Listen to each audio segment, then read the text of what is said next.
Hi biology class. All right, the point of this video is going to be kind of a tutorial on how this class is organized. You guys, the biology class, have pretty much figured it out. However, I've had a lot of students in my 7th and 8th grade classes. They're really confused on how the organization of my classes are set up, and I think that's mostly due to the fact that all the teachers are organizing in a different way. So I thought I'd make a little overview on how I'm organizing these classes, just in case you had any questions. Hopefully this clears it up for you guys. So I am in a biology section right now because you guys know I teach 2 sections of all my classes, so I'm just in one of them right now. When you go to your section, you're going to see something that looks like this.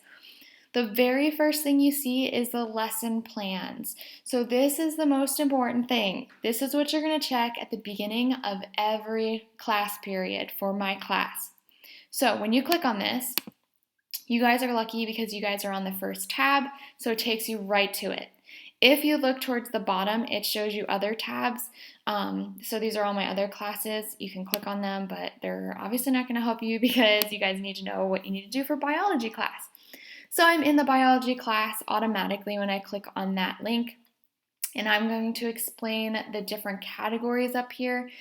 This lesson plan link is going to be updated all of the time, so I'm constantly updating this. But whatever you're doing for that day, it's going to be good to go. So for instance, like for me, today is Tuesday. For you guys, it will be Wednesday because I'm recording this a day early. But I would look at Tuesday, March 31st, because that's today for me. And then I'm going to say, okay, what am I going to be doing today? Well, it lists everything out in these nice little categories.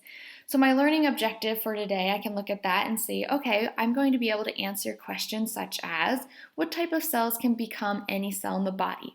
What's the difference between differentiation and determination? I'll be able to answer those at the end of today's class. The instructions, these are really important, are all listed out so you know exactly what to do for the day. So I'm going to watch the video, complete the worksheet, and then I'm going to type the answers on the responses assignment on Schoology.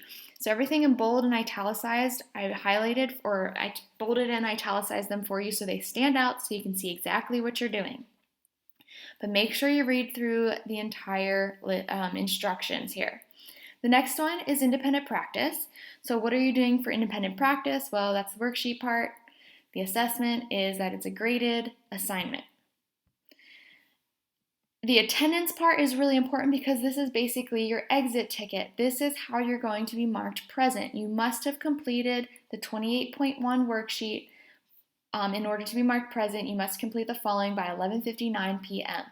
So if I were a student and I wanted to be marked present for Tuesday, March 31st, I would have to complete 28.1 worksheet by 11:59 p.m.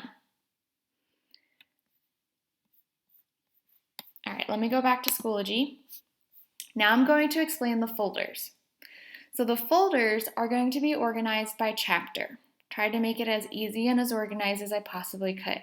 I didn't want to just throw all of the individual assignments all on this page because that would get very confusing. So I tried to make it as organized as I possibly could with folders.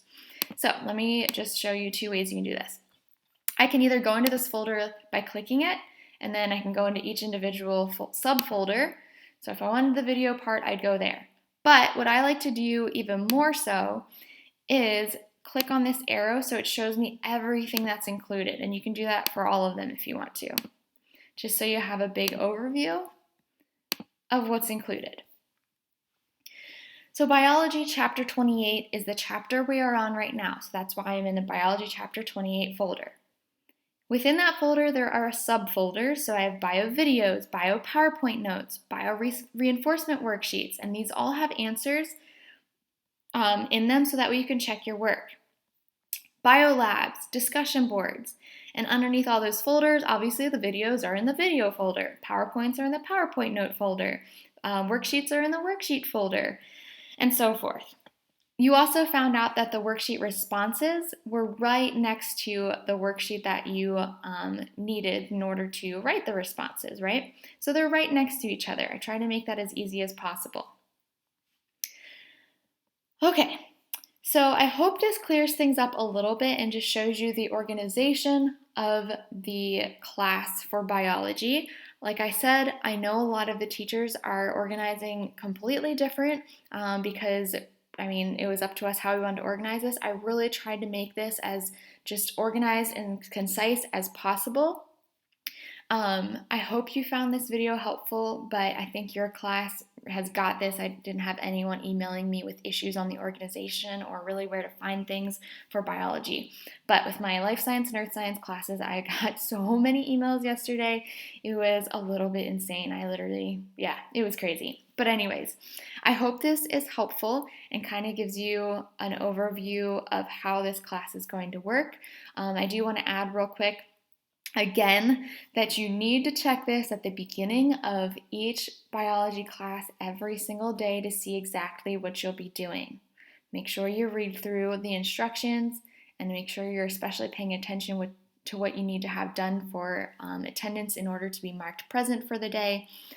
These will obviously be added to as time goes on. So, like, I'll be adding more folders with chapters as we go on, obviously, but we're still in chapter 28 and we won't even get to chapter 29 for another like 2 weeks. So we're just going to focus on this one. But this is how this class is going to be laid out for the rest of distance learning.